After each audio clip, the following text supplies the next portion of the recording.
ನಮಸ್ತೆ ಆತ್ಮೀಯ ಸ್ನೇಹಿತರೆ, ಮತ್ತೊಮ್ಮೆ ಎಜುಕ್ರಿಯೇಟಿವಿಟಿ ಯೂಟ್ಯೂಬ್ ಚಾನಲ್ಗೆ ಸ್ವಾಗತ ಸುಸ್ವಾಗತ. ಎಲ್ಲ ವಿದ್ಯಾರ್ಥಿಗಳ ಒಂದೇ ಒಂದು ಪ್ರಶ್ನೆ ಏನಂತಂದ್ರೆ, GPSTR ಶಿಕ್ಷಕರ ನೇಮಕಾತಿ ಫಸ್ಟ್ ಆಕತ್ತೋ ಅಥವಾ ಕ್ರೈಸ್ಟ್ ಶಾಲೆಯ ವಸತಿ ಶಾಲೆಯ ನೇಮಕಾತಿ ಫಸ್ಟ್ ಆಕತಿ ಅಂತ. ಈಗ ಆಲ್ರೆಡಿ ನಾನು ಹಿಂದಿನ ವಿಡಿಯೋದಲ್ಲಿ ಕೂಡ ಹೇಳೀನಿ, ಫಸ್ಟ್ಗೆ ಆಗೋದು ವಸತಿ ಶಾಲೆಯ ಶಿಕ್ಷಕರ ನೇಮಕಾತಿ. ಇದಕ್ಕಿಂತ ಮೊದಲಿಗೆ TET ಪರೀಕ್ಷೆ ಆಕತ್ತಾ ಅನ್ನೋದು 100% TET ಪರೀಕ್ಷೆ ಆಕತಿ. ಸೊ TET ಆದಮೇಲೆ ನಿಮಗೆ ವಸತಿ ಶಾಲೆ, ಅದಾದಮೇಲೆ HSTR, GPSTR ಮತ್ತು PSTR ಹುದ್ದೆಗಳು ನಿಮಗೆ ಬರಲಿಕ್ಕೆ ಸಿಗ್ತಾವೆ. ಪ್ರಶ್ನೆ ಬಂದಿರೋದು ಏನಂತಂದ್ರೆ, ಇಲ್ಲಿ ನಾನು GPSTR ಪ್ರಿಪ್ರೇಷನ್ ಮಾಡಲು ಅಥವಾ ಕ್ರೈಸ್ತ ವಸತಿ ಶಾಲೆಗೆ ಪ್ರಿಪ್ರೇಷನ್ ಮಾಡಲು ಅಥವಾ TET ಪ್ರಿಪ್ರೇಷನ್ ಮಾಡಲು ಅನ್ನೋದು. ನಾವು ಕ್ಲಿಯರ್ ಆಗಿ ಈ ವಿಷಯ ನಮಗೆ ಗೊತ್ತಿದ್ರೆ 100% ನಾವು 3 ಎಕ್ಸಾಮ್ಸಲ್ಲಿ ನಾವು ಸಕ್ಸಸ್ ಆಗ್ಬೋದು. ಈಗ ನೀವು ಫಸ್ಟ್ಗೆ ನಿಮಗೆ ಯಾವ ಒಂದು ಅವಕಾಶ ಇದೆ, ಸೊ ಯು ಹ್ಯಾವ್ TET ಅಂತ ತಿಳ್ಕೊಳ್ಳಿ. TET ಕ್ವಾಲಿಫೈ ಆಗದೇ ಇದ್ರೆ ನೀವು GPSTR ಬರಿಬೋದಾ? ಇಲ್ಲ. HSTR ಬರಿಬೋದಾ? ಇಲ್ಲ. ಇವನ್ HSTR ಕೂಡ TET ಅಪ್ಲೈ ಮಾಡುವಂಥ ಸಂಭವ ಇದೆ. ಕ್ರೈಸ್ಟ್ ಬರಿಬೋದಾ? ಇಲ್ಲ. ಹೀಗಾಗಿ ನೀವು TETಗೆ ಫೋಕಸ್ ಮಾಡಿರಿ. ಫಸ್ಟ್ಗೆ TET ಜೊತೆಗೆ ನಾವು ಕ್ರೈಸ್ಟ್ ಮತ್ತು GPSTRಗೆ ಹೆಂಗೆ ಮಾಡಬೇಕು ಅನ್ನೋದು ಇಲ್ಲಿ ಪ್ರಶ್ನೆ ಆಗೈತಿ. ಈಗ TETದು ಸಿಲೆಬಸ್ ನಿಮ್ಮ ಕಡೆ ಗೊತ್ತಿದೆ. ಇವನ್ ಯಾರ ಕಡೆ ಸಿಲೆಬಸ್ ಇಲ್ಲಲ್ಲ, ಪ್ಲೀಸ್ ಡೌನ್ಲೋಡ್ ಮಾಡ್ಕೋರಿ. ನಾನು ಕೆಳಗಿನ ಡಿಸ್ಕ್ರಿಪ್ಷನ್ ಬಾಕ್ಸಲ್ಲಿ ಕೊಟ್ಟಿರ್ತೇನೆ. ಇವನ್ ಕ್ವಶನ್ ಪೇಪರ್ಸ್ ಕೂಡ ಇದಾವೆ. ನೆಕ್ಸ್ಟ್ ಮುಂದುವರೆದು ಈ TET ಸಿಲೆಬಸ್ ಏನಿದೆ, ಇವನ್ ಕ್ರೈಸ್ಗೂ ಕೂಡ ಸೇಮ್ ಇದೆ, ಇವನ್ ನಿಮ್ಮ HSTR GPSTR ಕೂಡ ಸೇಮ್ ಇದೆ. ಇವಾಗ ಒಂದು ಕ್ರೈಸ್ತ ಎಕ್ಸಾಂಪಲ್ ತೊಗೊಂಡ್ಬಿಡೋಣ. ಕ್ರೈಸ್ದು ಪೇಪರ್ 1 ಯಾವುದು? ಪೇಪರ್ 1 GK ಪೇಪರ್ ಅಂತ ಬರ್ತೈತಿ. ಯಾರು GK ಪೇಪರನ್ನು ಓದ್ತಾ ಇದ್ದೀರಿ ಅವರು 6ರಿಂದ 12ನೇ ತರಗತಿಯ GKಯನ್ನು ಕವರ್ ಮಾಡಲೇಬೇಕು. ಬುಕ್ಸ್ಗಳನ್ನು, ಸರ್ಕಾರಿ ಪುಸ್ತಕಗಳನ್ನು ಓದಲೇಬೇಕು. ಇದು ಕ್ಲಿಯರ್ ಆಗಿ ಗೊತ್ತಿದೆ. ಮುಂದುವರೆದು ಕಂಪಲ್ಸರಿಯಾಗಿ ನೀವು ಮೆಂಟಲ್ ಅಬಿಲಿಟಿಯನ್ನು ಬಿಡಿಸ್ಬೇಕಾಗ್ತೈತಿ. ಹೌದಾ? ಸೊ ಇದನ್ನು ಒಪ್ಕೊಳ್ತೀರಿ. ಸೊ ಇದು TETಗೆ ಹೆಲ್ಪ್ ಆಗಲ್ಲ ಅಂತಂದ್ರೂ ಕೂಡ ನಿಮಗೆ HSTR GPSTR ಹೆಲ್ಪ್ ಆಗುತ್ತೆ. ಇದನ್ನು ನೀವು ನಂಬ್ತೀರಿ. ಟೇಕ್ ಅನ್ ಎಕ್ಸಾಂಪಲ್, ನೀವು ಸೈನ್ಸ್ ವಿದ್ಯಾರ್ಥಿಗಳದಿರಿ. ನೀವು TET ಲಾಸ್ಟ್ ಟೈಮ್ ಪಾಸ್ ಮಾಡೇ ಇಲ್ಲ. ನೀವು ಕ್ರೈಸ್ಟ್ ಶಾಲೆಯ ಮತ್ತು HSTR GPSTR ಬರೆಯಕ್ಕೆ ಹೊಂಟೀರಿ. ಈ ಬಾರಿ TET ಕೂಡ ಬರಿತೀರಿ ಅಂತ. ನೀವು 6ರಿಂದ 12ನೇ ತರಗತಿಯ ಸೈನ್ಸ್ ಎಲ್ಲ ಬುಕ್ಗಳನ್ನು ನಿಮ್ಮ ಕಡೆ ಅದಾವ ಅಂತ ತಿಳ್ಕೊರಿ. ಈ ಬುಕ್ಸ್ಗಳನ್ನು ನೀವೇನು ಮಾಡಬೇಕು, ಫಸ್ಟಿಗೆ ರ್ಯಾಂಡಮ್ ಆಗಿ ಒಂದು 15 ಡೇಸನ್ನು ಅದಕ್ಕೆ ಅಲೋಕೇಶನ್ ಮಾಡಬೇಕು. ಅಲೋಕೇಶನ್ ಮಾಡಿ ಫಸ್ಟಿಗೆ ನೀವು ಸರ್ವೆ ಮಾಡಬೇಕು. 6th ಬುಕ್ಕಲ್ಲಿ ಏನು ಕೊಟ್ಟಿದ್ದಾನೆ, 7th ಬುಕ್ಸಲ್ಲಿ ಏನು ಕೊಟ್ಟಿದ್ದಾನೆ, 6th ಮತ್ತು 7th ಏನಾದರೂ ಇಂಟರ್ಲಿಂಕ್ ಇದೆನಾ, ವಿಷಯ ಹೆಚ್ಚಾಗಿದೆನಾ ಅಥವಾ ವಿಷಯ ಬೇರೆ ಇದೆನಾ ಅನ್ನೋದನ್ನು ನೀವು ತಿಳ್ಕೋಬೇಕು. ಅದೇ ರೀತಿಯಾಗಿ ಒಂದು 10 to 15 ಡೇಸನ್ನು ನೀವು ಒಂದು 6ರಿಂದ 12ನೇ ತರಗತಿಯ ಬುಕ್ಸ್ಗಳನ್ನು ಜಸ್ಟ್ ಸರ್ವೆ ಮಾಡ್ತಾ ಹೋಗಬೇಕು.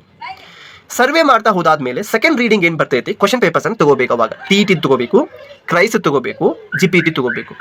TETದಲ್ಲಿ ಆಗಿರುವಂಥ ಕ್ವಶನ್ಸನ್ನು ಅನಲೈಸ್ ಮಾಡಬೇಕು. ಅವಾಗ ಅನಲೈಸ್ ಹೆಂಗೆ ಮಾಡಬೇಕು, ಫಸ್ಟಿಗೆ ಒಂದು ಕ್ವಶನ್ ತಗೋಬೇಕು. ಇವಾಗ ನಿಮಗೆ ಕ್ವಶನ್ಸ್ ಬಂದಿದೆ, ಯಾವುದು ಒಂದು ಮೆದುಳಿನ ಮೇಲೆ ಒಂದು ಪ್ರಶ್ನೆ ಬಂದಿದೆ ಅಂತ ತಿಳ್ಕೊರಿ.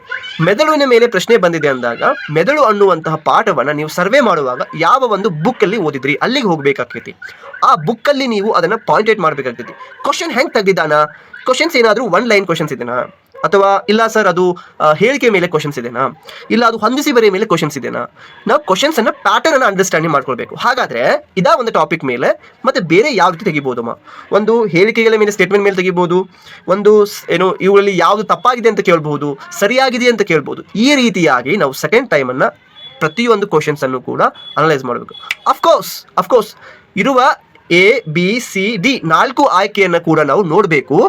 ಆ 4 ಆಯ್ಕೆಗಳ ಬಗ್ಗೆ ಸಂಕ್ಷಿಪ್ತವಾದಂಥ ಶಾರ್ಟ್ ನೋಟ್ಸನ್ನು ಮಾಡಬೇಕು.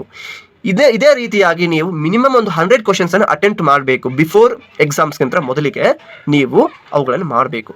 ಇನ್ನು ಥರ್ಡ್ ಟೈಮ್ ಏನು ಬರ್ತೈತಿ, ಕ್ವಶನ್ ಪೇಪರ್ಸ್ ಗೊತ್ತಿದೆ ನಿಮಗೆ, ಆಲ್ರೆಡಿ ಸಿಲೆಬಸ್ ಕೂಡ ಗೊತ್ತಿದೆ, ಯಾವುದು ಗೊತ್ತಿದೆ ಅನ್ನೋದು ನಿಮ್ಗೆ ಕಾನ್ಫಿಡೆನ್ಸ್ ಬಂದಿದೆ. ಇದಾದಮೇಲೆ ನೀವು ಬುಕ್ಗಳನ್ನು ನೀಟಾಗಿ ಅಂಡರ್ಸ್ಟ್ಯಾಂಡಿಂಗ್ ಮಾಡ್ತಾ ಓದಬೇಕು. ಫಸ್ಟ್ ಟೈಮ್ ರೀಡಿಂಗಿಗೆ ನೀವು ಎಲ್ಲ ಓದ್ತೀನಿ ಅಂತ ಹೋಗಬಾರ್ದು. This is your first mistake. ಓಕೆನಾ? ಫಸ್ಟ್ ಟೈಮ್ಗೆ ಸ್ವಲ್ಪ ಓದಬೇಕು. ಇಟ್ ಮೀನ್ಸ್ ಫಸ್ಟ್ ಟೈಮ್ ಓದಾಕತ್ತಾಗ ಎಲ್ಲನೂ ಅರ್ಥ ಆಗಂಗಿಲ್ಲ. Even I can understand. ಓಕೆನಾ? ಸ್ವಾಮಿ ವಿವೇಕಾನಂದ ಕೂಡ ಆಗಿಲ್ಲ ಇದು. ಅಗೇನ್ ನೀವೇನು ಮಾಡಬೇಕು, ಫಸ್ಟ್ ರೀಡಿಂಗ್ ಆದಮೇಲೆ ನೀವು ಯಾವಾಗ ರಿವಿಷನ್ಸ್ಗೆ ಬರ್ತಿರಲ್ಲ ಅದೇ ಟೈಮಿಗೆ ಸೆಕೆಂಡ್ ಟೈಮ್ ಓಡುವಾಗ ಮತ್ತೆ ಇನ್ನೂ ಸ್ವಲ್ಪ ನೀವು ತಿಳ್ಕೊಳ್ತೀರಿ. ಥರ್ಡ್ ಟೈಮ್ ಓಡುವಾಗ, ಥರ್ಡ್ ಟೈಮ್ ಕೂಡ ಓದುವಾಗ ಇನ್ನೂ ಸ್ವಲ್ಪ ತಿಳ್ಕೊಳ್ತೀರಿ. ಫೋರ್ತ್ ಟೈಮ್ ಓದುವಾಗ ಇನ್ನೊಂದು ಸ್ವಲ್ಪ ತಿಳ್ಕೊಳ್ತೀರಿ. ನಿಮಗೆ ಈ ರೀತಿಯಾಗಿ ಒಂದು ಸಬ್ಜೆಕ್ಟ್ ಮೇಲೆ ಕಮಾಂಡ್ ಬರಬೇಕಂದ್ರೆ ಮಲ್ಟಿಪಲ್ ರಿವಿಷನ್ಸ್ ಆಗಬೇಕು. ಅರ್ಥ ಆಯ್ತಾ? ಸೊ ಈ ರೀತಿಯಾಗಿ ನೀವು ನಿಮ್ಮ ಬುಕ್ಸ್ಗಳನ್ನು ಹೊಂದಿಸ್ಕೊಂಡು ನೀವು ಸ್ಟ್ರಕ್ಚರ್ ವೈಸ್ ಓದ್ತಾ ಹೋದರೆ ಆಗ್ತೈತಿ. So I request every one, ಯಾವುದೇ ಒಂದು ಬುಕ್ ತಗೋರಿ ನೀವು.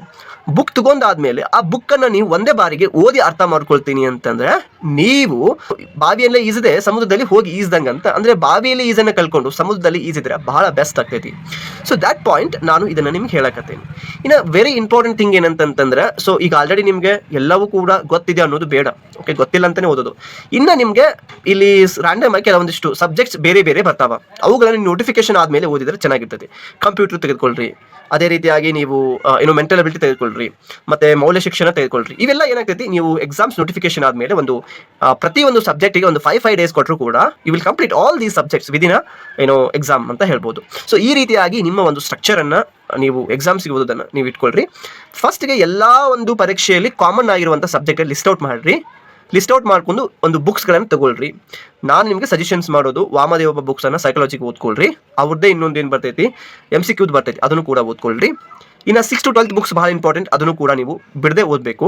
ಸೊ ಇಷ್ಟು ಮಾಡಿದರೆ 100% ನೀವು ಅರ್ಧ ಬೇಸಿಕ್ಸ್ ಮುಗಿಸ್ದಂಗೆ. ಬಟ್ ಪ್ರತಿ ಸಲ ನೀವೇನು ಮಾಡಬೇಕು, ರಿವಿಷನ್ಸ್ ಮಾಡ್ತಾ ಹೋಗಬೇಕು. ಐ ಹೋಪ್ ಈ